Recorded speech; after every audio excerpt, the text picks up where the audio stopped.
తిరుమల తిరుపతి దేవస్థానంలో ఇటీవల కాలంలో ఒక రాజకీయ పార్టీ ఆ ఆలయాన్ని అపవిత్రం చేయాలా, ఆ యొక్క అధికారుల్ని నిర్వీర్యం చేసి పాలక వర్గాన్ని కూడా అవమానకరంగా దూషించాలనే ఒక ప్రయత్నం ఇవాళ వైఎస్ఆర్ కాంగ్రెస్ పార్టీ నాయకులు తిరుపతిలో తిరుమలలో అదే పనిగా చేస్తూ ఉన్నారు.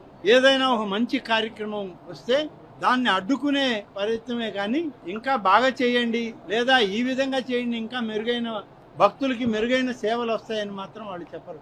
వాళ్ళు ప్రయత్నం అంతా ఏదో ఒక నెపం, ఒక బురద జల్లి ఆ వాతావరణాన్ని కలుషితం చేయడానికే వాళ్ళు చేసేటువంటి ప్రయత్నం.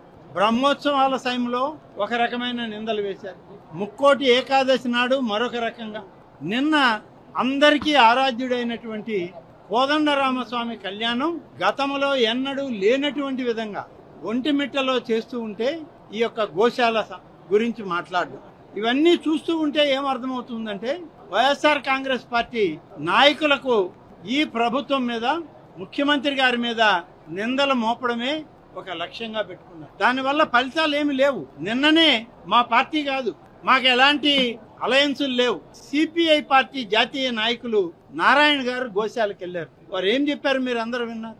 ఎలాంటి ఇబ్బందులు లేవు, సజావుగా సాగుతా ఉంది గోశాల. తిరుమల తిరుపతి పాలక వర్గం గోవుల్ని సంరక్షిస్తా ఉంది అని చెప్పి వారు స్వయంగా చూసి స్టేట్మెంట్ ఇచ్చారు.